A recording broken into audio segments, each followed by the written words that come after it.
You ask Tiger to calculate. This deals with finding the midpoint between 2 points. The midpoint between the 2 points is negative 1.55. Let's solve it step by step. Plot the 2 points and calculate the midpoint using the formula. The coordinates of point 1 are, x1 equals negative 4, y1 equals 8. The coordinates of point 2 are, x2 equals 1, y2 equals 2. PM represents the midpoint of the 2 points.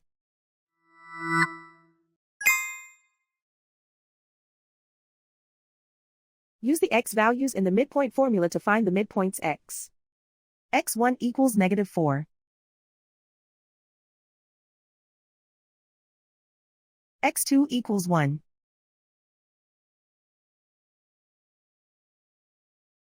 Simplify the arithmetic.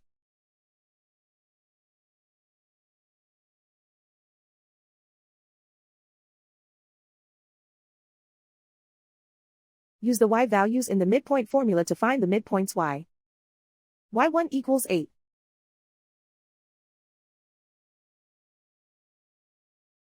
y2 equals 2.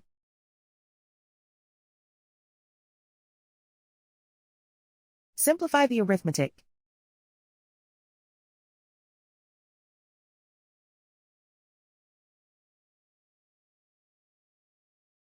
And so, the midpoint is negative 1.55.